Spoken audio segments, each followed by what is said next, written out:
Saya berada di Kecamatan Sagulu di Batam. Ini adalah bagian dari kegiatan Pusat Studi Ekonomi Kerakyatan UGM, bekerja sama dengan Badan Restorasi Gambut dan Mangrove untuk melakukan penelitian mengenai pembangunan ekonomi lokal berbasis mangrove dan gambut. Tahun yang lalu kami melakukan penelitian dan juga pendampingan tentu saja, karena pendekatan kami adalah tidak hanya meliti, kita juga mendampingi masyarakat. Topiknya adalah ekowisata. Nah, sekarang kita perluas ekowisata dan juga pewarna alami. Kami melakukan pendekatan secara lintas disiplin. Ada teman-teman peneliti dari Fakultas Kehutanan yang nanti fokus mengidentifikasi sumber-sumber pewarna alami apa yang ada di daerah itu, berapa besarnya, berapa potensinya, begitu ya. Nanti teman-teman dari Fakultas Teknik mendapatkan sampel yang diperoleh dari teman-teman kehutanan itu, cek lagi di laboratorium. Sehingga nanti secara keseluruhan masing-masing daerah itu kita petakan. Daerah satu sumber pewarna alamnya A, sekian liter per tahun misalnya. Untuk bisa mendapatkan sumber pewarna alami dengan cara memanen mangrove atau tanaman yang ada di lahan gambut secara lestari. Kita juga harus melihat kapasitas dari masyarakat, para perajin yang ada di situ, yang kemudian akan memanfaatkan pewarna alami itu. Kami juga ada dari Fakultas Ekonomi, Visipol, dan juga Fakultas Ilmu Budaya. Karena di sana ada pariwisata, di sana ada pembangunan sosial, dan juga lihat aspek ekonominya. Sehingga ini akan dilakukan pendekatan secara terintegrasi, lintas sektoral, secara potensial fisik, secara potensial teknik, kimia sekian persen, secara ekonomi dan secara sosial. Nah, itu akan digabungkan bagaimana menjadi usaha yang menarik. Kemudian wisatawan yang berkunjung ke kawasan mangrove, kita siapkan ekowisata yang bagus. Kemudian nanti kalau batiknya sudah jadi, ada cenderamata yang bagus.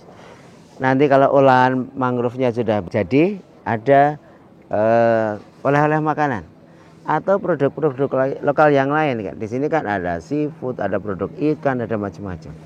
Dan kita akan membantu masyarakat menyiapkan ekowisata, menyiapkan mangrove supaya lestari, menyiapkan promosi, paket-paket wisata.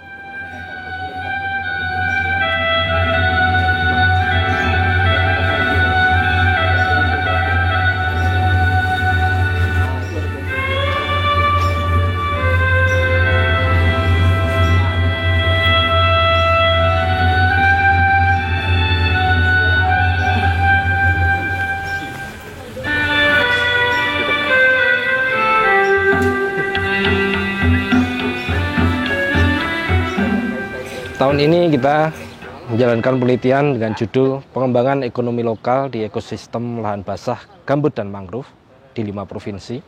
Ada beberapa aktivitas pokok. Yang pertama adalah pengumpulan data. Di dalam pengumpulan data ini kita juga mengajak 54 mahasiswa dari kehutanan, dari pariwisata, dan dari pengembangan sosial dan kemasyarakatan. Mahasiswa itu tinggal bersama masyarakat selama 1 bulan untuk mengumpulkan beragam potensi, berbagai tantangan yang dihadapi oleh masyarakat di dalam tema-tema yang menjadi pokok bahasan di dalam penelitian ini. Di Kepulauan Riau, di Kota Batam khususnya, kita fokus pada tema ekowisata mangrove. Kita diskusi bersama masyarakat dari 9 desa untuk bersama-sama mengembangkan potensi-potensi yang dimiliki oleh masyarakat, khususnya mengenai ekowisata di ekosistem mangrove. Di 4 provinsi yang lain, di Kalimantan Selatan, Riau, Jambi, dan Sumatera Selatan, kita fokus di tema warna alami. Bagaimana masyarakat memiliki potensi sumber daya alam yang sangat melimpah, yang sangat kuat, untuk menjadi bahan-bahan pewarna alami, termasuk juga pengrajin yang sangat kreatif, sangat inovatif untuk mengaplikasikan pewarna alami di dalam karya-karya mereka. Nah, setelah pengumpulan data, kemudian kita melakukan capacity building bersama-sama masyarakat, bersama-sama dengan pemerintah daerah, berdiskusi dan mempraktekkan ekowisata di Kota Batam dan pewarna alami di provinsi yang lain. Respon dari pemerintah daerah dan juga masyarakat cukup baik. Mereka punya antusiasme untuk bersama-sama mengembangkan pewarna alami. Apalagi di 4 provinsi mereka juga punya embrio-embrio, sudah punya kelompok yang siap untuk mengaplikasikan. Tinggal nanti kita dorong bersama-sama bagaimana cara mengembangkannya. Tugas yang tidak mudah. Kita bekerja di 15 kelurahan, 15 desa, di 8 kabupaten, di 5 provinsi, dalam waktu yang cukup singkat, berkumpul bersama, berdiskusi bersama dengan ratusan masyarakat dari semua kelurahan, dan tambahan-tambahan juga di lapangan ada masyarakat dari luar desa lokasi yang pengen gabung, kemudian kita akomodasi juga.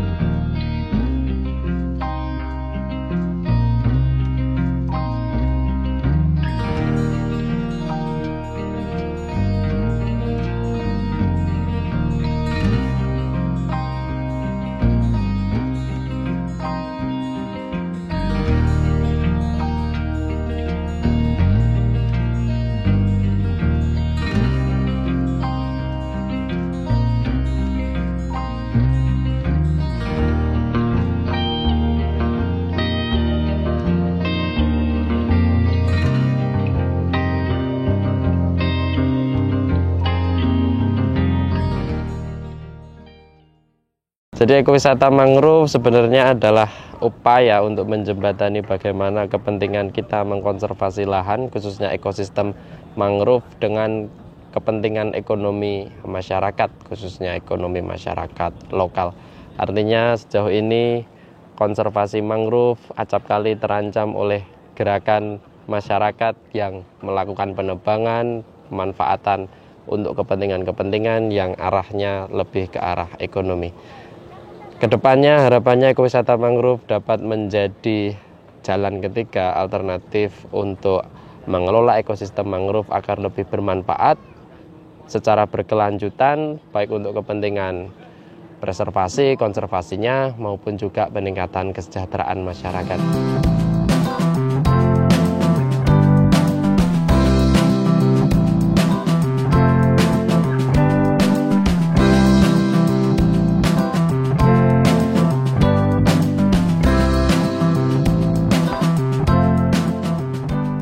Dalam pelaksanaan rehabilitasi mangrove, BRGM melakukan pendekatan pembangunan pedesaan atau kelurahan, di mana kita melakukan kegiatan community based conservation dengan program Desa Mandiri Peduli Mangrove. Nah, dalam pelaksanaan kegiatannya kita juga menggalang dukungan kemitraan dari berbagai pihak, di antaranya pemerintah daerah, dalam hal ini Pemko Batam, kemudian pemerintah desa atau kelurahan, kecamatan, dan juga perguruan tinggi dan swasta. Saat ini kita berada di lokasi Kampung Tua yang menjadi lokasi ekowisata yang kami kembangkan sejak tahun 2021 bersama dengan Universitas Gadjah Mada melalui program Kedai Kopi BRGM dalam Reka Cipta dengan program kolaborasi, partisipasi, dan inovasi. Tujuan utamanya adalah bagaimana mengedukasi masyarakat dengan melibatkan perguruan tinggi dan mahasiswa, dan juga menumbuhkan semangat dari masyarakat untuk bisa memelihara gambut dan mangrove. Di Batam khususnya saat ini kita melihat areal-areal yang sudah dilindungi oleh masyarakat, ditanami oleh mereka secara mandiri, secara swadaya, dan kita memberikan peningkatan kapasitas kepada mereka.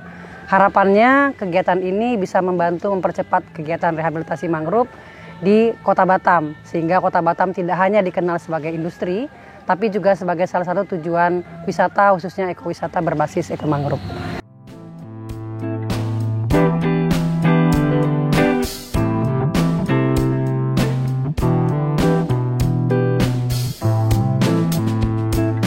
Kunjungan wisatawan ke Batam berserta dengan Kepulauan Riau itu untuk Indonesia memberikan kontribusi yang cukup positif, menduduki peringkat kedua setelah Bali di tahun 2019.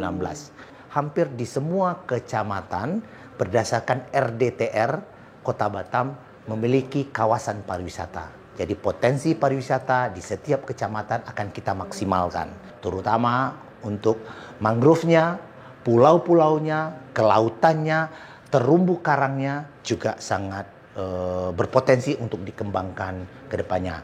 Kami berharap kajian-kajian yang dibuat menjadikan masukan yang berarti bagi kami ke depannya untuk pengembangan destinasi khususnya ekowisata di Kota Batam, Kepulauan Riau, Indonesia.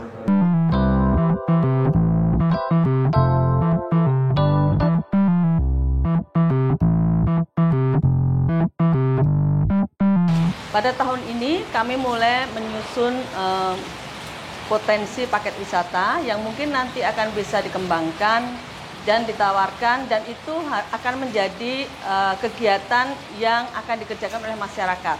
Jadi kami akan mendampingi masyarakat menyusun paket wisata ini sehingga nanti bisa ditawarkan, dipasarkan, dan kami harapkan tahun depan sudah bisa ada yang berjalan. Pada tahun kedua ini, kemajuan dari pengelolaan lingkungan berbasis komunitas sangat menggembirakan karena pertama-tama sudah ada yang langsung mencoba untuk mengelola ekowisata di lokasinya di belakang Padang. Kemudian yang kedua, dari hasil capacity building pada tahun kedua ini, telah terbentuk Forum Mangrove Lestari berdasarkan semangat kebersamaan, semangat untuk menghadapi perjuangan bersama berdasarkan cinta kepada mangrove. Jadi dari langkah terakhir ini kami berharap di tahun berikutnya forum yang sudah terbentuk bisa menjadi wahana komunikasi dan wahana saling bertukar pengalaman dan membangun semangat untuk melaksanakan pelestarian mangrove berbasis komunitas dan mendapatkan manfaat ekonomi yang berkelanjutan. Kertas ini berisikan komitmen bersama Bapak Ibu bahwa kita bersepakat pada hari ini bersama-sama membentuk Forum Mangrove Lestari dengan kesepakatan yakni pertama menjaga dan melestarikan mangrove, kemudian yang kedua mengembangkan ekonomi lokal, dan ketiga saling bekerja sama untuk terus tumbuh dan berkembang ke depannya. Bersama Bapak Ibu dimulai dari Prof. Catur dan Lestari Mangrovku. Lestari Mangrovku. Oke, tepuk tangan untuk kita semua. Terima kasih sekali Bapak Ibu.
Kegiatan kami terfokus pada bagaimana kami menumbuhkan kembali industri pewarna alami dan juga bagaimana masyarakat perajin terutama menggunakan pewarna alami untuk produk mereka. Apakah itu sajirangan di Kalimantan Selatan, apakah tenun di Riau, apakah nanti batik di Jambi, dan juga produk yang lain di Sumatera Selatan, telah menumbuhkan kembali, telah memberikan kepercayaan kembali bahwa kita Nusantara punya sumber pewarna alami yang sangat banyak. Bagian dari kegiatan kami adalah mengidentifikasi secara fisik sumber-sumber pewarna alami, dan kami temukan di 4 provinsi ini total sekitar 200 sumber pewarna alami, dan mudah-mudahan secara laboratorium, secara kuantitas nanti bagus dan secara kualitas bisa menjadi andalan, menjadi sumber pewarna alami. Tujuannya kemudian apa? Masing-masing daerah ini akan menjadi pemasok pewarna alami nasional, pemasok pewarna alami Nusantara, menumbuhkan gairah baru industri pewarna alami di lokal, menumbuhkan gairah baru pembuat kebijakan untuk membuat kebijakan yang sesuai, yang mendukung dengan tumbuhnya industri pewarna alami. Dan dengan demikian sumber-sumber pewarna alami, apakah itu dari mangrove, apakah itu yang tanaman-tanaman yang di gambut, itu menjadi cara untuk melestarikan kekayaan kita. Kekayaan sumber pewarna alami, kekayaan gambut, dan juga mangrove. Demikian optimisme kami, demikian tawaran kami untuk bergabung, bagaimana melakukan penelitian, bagaimana mendorong UMKM, bagaimana mendorong perajin, dan juga bagaimana mendorong pemerintah provinsi maupun kabupaten untuk bersama-sama mendukung, membangkitkan kembali, melestarikan kembali pewarna alami untuk kejayaan Nusantara.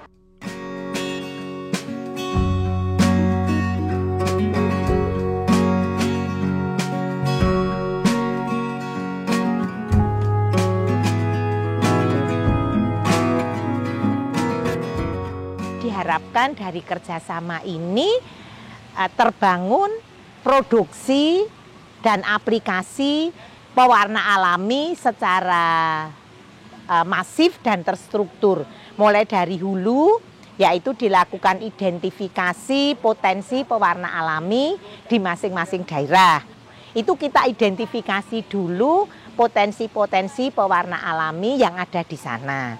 Setelah itu dilakukan riset tentang kandungan dan perencanaan produksinya. Nanti diharapkan produksi ini dibuat oleh masyarakat setempat pada unit produksi yang kecil sehingga dapat dihasilkan pewarna alami terstandar. Nah, dari situ baru diaplikasikan ke pengrajin. Nah, sehingga mulai dari hulu, tanamannya, produksinya, dan aplikasinya serta pemasaran itu akan berlangsung secara sistemik di suatu daerah. Untuk itu, dalam pembangunan rantai pasok hulu hilir pewarna alami ini diperlukan kerjasama dari berbagai pihak.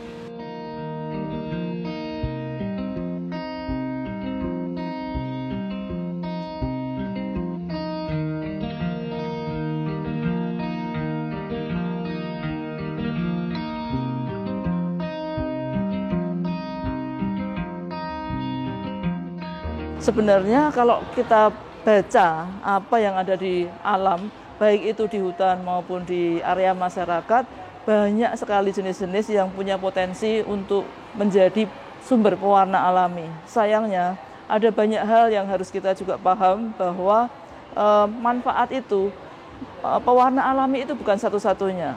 Jadi kalau misalnya ada tanaman yang memang dia potensi buahnya jauh lebih kuat, ya ikhlaskan saja dia untuk tanaman buah.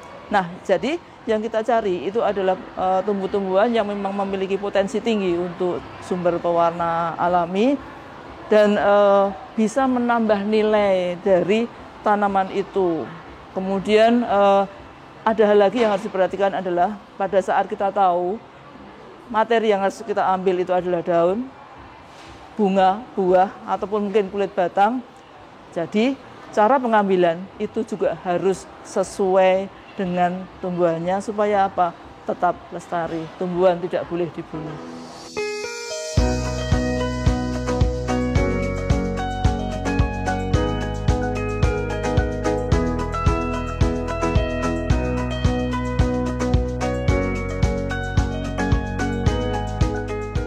Yang sudah diketahui nantinya merupakan potensi dari suatu daerah, kemudian akan diteliti kemungkinannya untuk menjadi zat warna alami dengan berbagai karakteristik. Jadi dari sifatnya apakah bisa menjadi zat warna alami yang kuat, yang kemudian tahan luntur dan sebagainya, sifat-sifat itu, maka kemudian bisa diputuskan bahwa zat warna alami tersebut bisa diproduksi.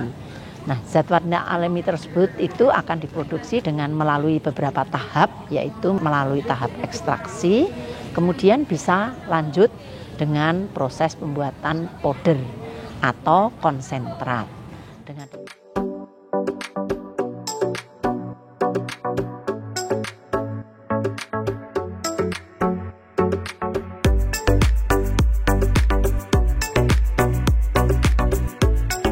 Badan Restorasi Gambut dan Mangrove bersama teman-teman UGM Universitas Gadjah Mada mencari formula bagaimana mengembangkan industri masyarakat di pedesaan gambut. Salah satunya adalah mengembangkan industri kain pewarna alam, ya, kerajinan pewarna alam. Dan ini banyak digeluti oleh kelompok perempuan. Jadi harapannya selain memulihkan tingkat kelembapan lahan gambut, kita juga meningkatkan bagaimana pengelolaan gambut ya yang lebih berkelanjutan, lebih ramah gitu ya, termasuk mengembangkan potensi ekonominya dengan catatan bahwa keanekaragaman hayati, jenis-jenis tanaman-tanaman yang dulu ada dan punya potensi kita perlu kembangkan kembali, dan itu adalah bagian dari bagaimana kita memulihkan lahan gambut.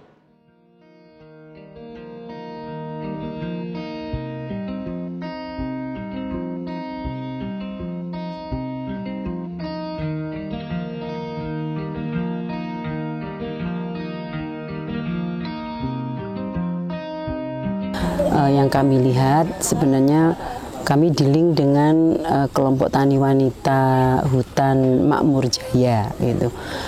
Kelihatannya mereka sudah terbentuk lama dan produksinya sudah diekspor dikirim ke beberapa daerah luar ya. Jadi kami melihat sudah cukup mapan untuk kelompoknya itu. Yang banyak itu memang minuman. Contohnya itu bandrek, kemudian jahe merah, beras kencur. Yang sekarang dicoba dikembangkan lagi dengan bantuan BRGM adalah memberikan pelatihan tentang pewarna alami. Nah, melihat potensi yang ada karena memang ini daerah gambut dan juga di pekarangannya banyak sekali ragamnya. Saya pikir ini juga hal yang bisa dikembangkan ke depannya. Kami tadi melakukan pertemuan dengan ibu-ibu dan mereka sangat ingin mengimprove dirinya supaya bisa ikut memproduksi itu, berlatih dan memproduksi itu. Dan saya pikir ini kalau dijalani dengan serius, dengan tentu saja dengan bantuan pelatihan dan pendampingan oleh BRGM maupun dari pemerintah, itu insya Allah niatan ini akan jadi. Karena saya lihat kelompok ibu-ibunya sudah sangat solid, ya. Saya pikir itu yang sangat potensinya sangat baik.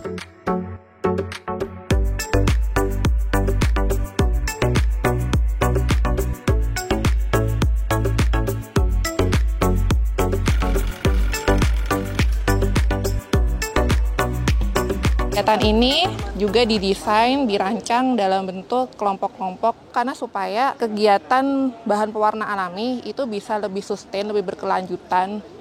Karena nanti kalau misalnya ada satu orang, misalnya ada yang berhalangan untuk meneruskan kegiatan bahan pewarna alami, ini bisa dilanjutkan oleh temannya lagi. Nah, berkelanjutan terus seperti itu. Jadi harapannya nanti bahan pewarna alami bisa berkembang, juga merambah ke kelompok ibu-ibu lain juga.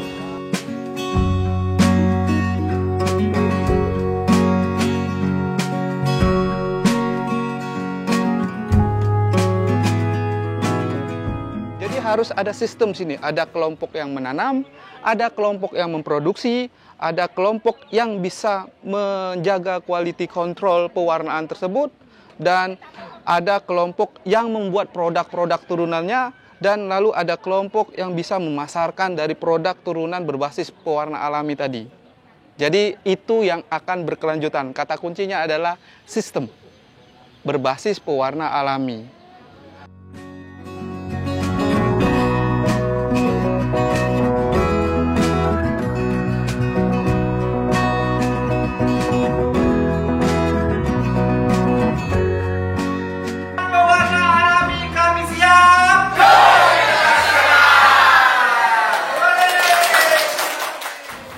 Penelitian ini didanai oleh Kementerian Pendidikan dan Kebudayaan melalui skema matching fund, dan kita punya mitra yang luar biasa, yakni Badan Restorasi Gambut dan Mangrove,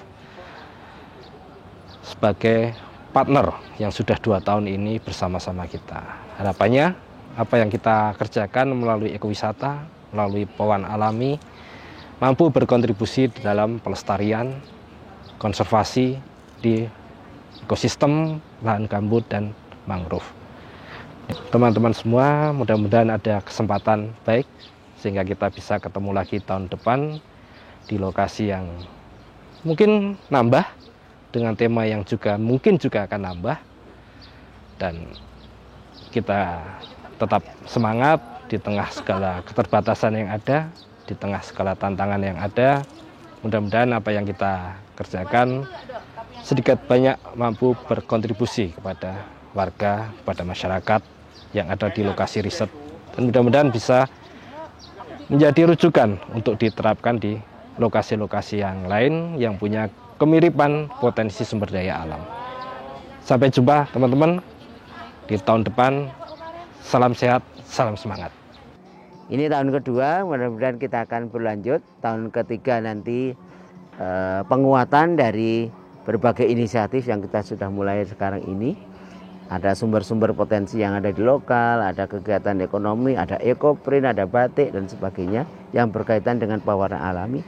Ada kelompok-kelompok wanita tani, ada kelompok-kelompok masyarakat perajin yang semua sudah happy, sudah siap bekerja sama untuk menyongsong era baru, era setelah pandemi, era ekowisata. Mudah-mudahan dengan ekowisata, dengan pewarna alami, masyarakat kita menjadi semakin sejahtera, mangrove dan gambutnya menjadi lestari, dan kita semua happy, kita semua merasakan menjadi bertanggung jawab karena bisa mewariskan sumber daya alam yang dulu diwariskan oleh nenek moyang kita, sekarang kita akan wariskan kepada anak cucu.